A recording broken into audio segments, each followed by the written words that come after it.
Listening, fill in the blanks. Let's start. In our everyday lives, we have to perform many acts out of habit to survive, like opening the door, shaving, getting dressed, walking to work, and so on. If this were not the case, we would, in all probability, become mentally unhinged.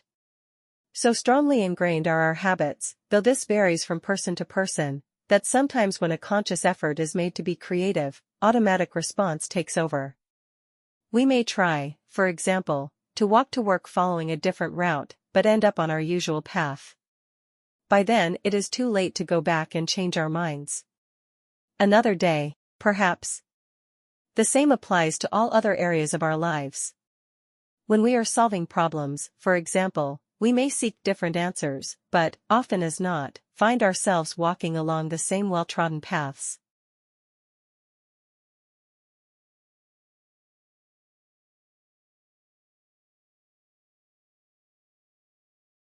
Other creatures can go further still, however. Animals with active electroreception possess bodily organs that generate special electric signals on cue. These can be used for mating signals and territorial displays, as well as locating objects in the water. Active electroreceptors can differentiate between the various resistances that their electrical currents encounter. This can help them identify whether another creature is prey, predator, or something that is best left alone.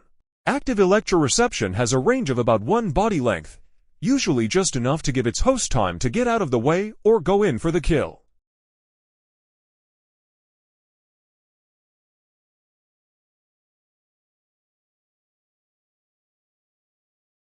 The genetic theory is also undermined by results from Peter Hepper and his team at Queen's University in Belfast, Ireland.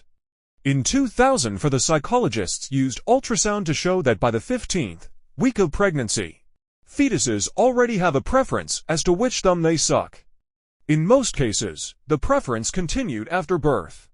At 15 weeks, though, the brain does not yet have control over the body's limbs. Hepper speculates that fetuses tend to prefer whichever side of the body is developing quicker, and that their movements, in turn, influence the brain's development. Whether this early preference is temporary or holds up throughout development and infancy is unknown. Genetic predetermination is also contradicted by the widespread observation that children do not settle on either their right or left hand until they are 2 or 3 years old.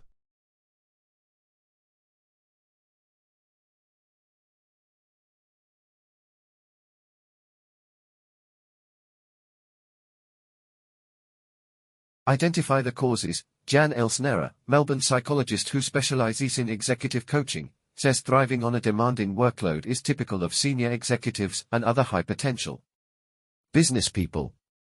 She says there is no one-size-fits-all approach to stress. Some people work best with high adrenaline periods followed by quieter patches, while others thrive under sustained pressure. We could take urine and blood hormonal measures and pass judgment of whether someone's physiologically stressed or not, she says. But that's not going to give us an indicator of what their experience of stress is and what the emotional and cognitive impacts of stress are going to be.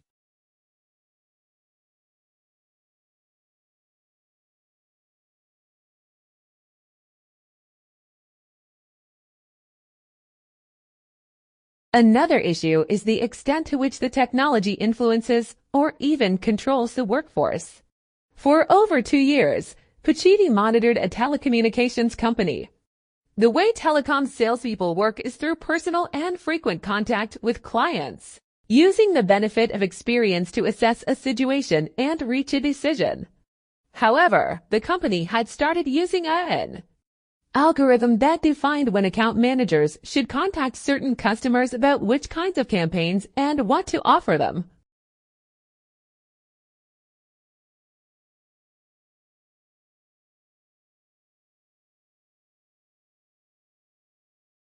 An eccentric citizen of communist Hungary, he had written a book called Bring Up Genius, and one of his favorite sayings was, "Geniuses are made, not born." An expert on the theory of chess, he proceeded to teach little Seja at home, spending up to 10 hours a day on the game. 2 more daughters were similarly hot-housed. All 3 obliged their father by becoming world-class players. The youngest, Judith, is currently ranked 13th in the world, and is by far the best female chess player of all time. Would the experiment have succeeded with a different trio of children? If any child can be turned into a star, then a lot of time and money are being wasted worldwide on trying to pick winners.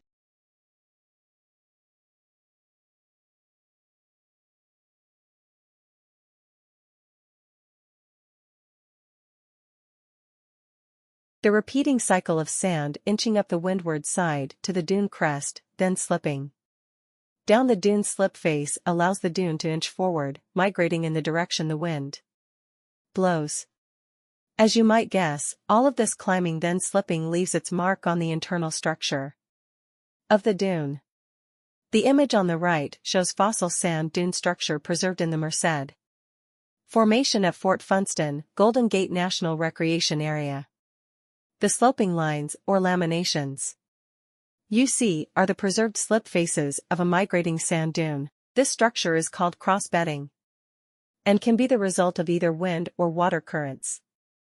The larger the cross-bedded structure, however, the more likely it is to be formed by wind rather than water.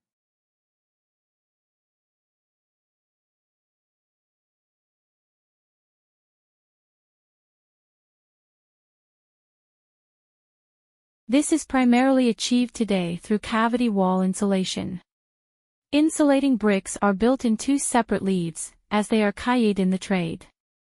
The gap between the inner and outer leaves of brickwork depends on the type of insulation used, but there should be enough space for a gap of 20 mm between the insulating material in the cavity and the two leaves on either side.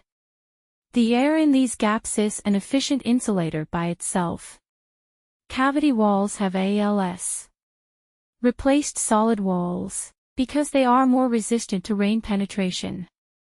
Because two leaves are necessary, a strong brick manufacturing industry is essential, so that enough good quality insulating bricks are plentifully available.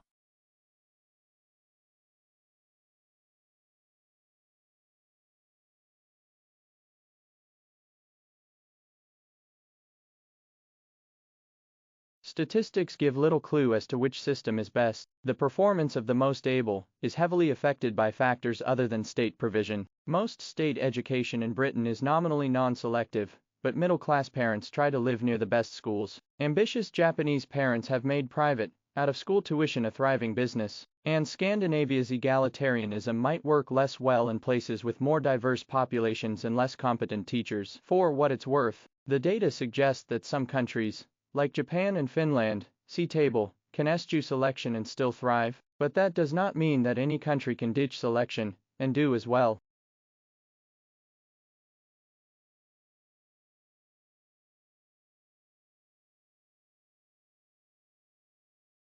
It's clear that there are many challenges that need to be addressed, but, through robust and targeted research, these can most probably be conquered within the next 10 years.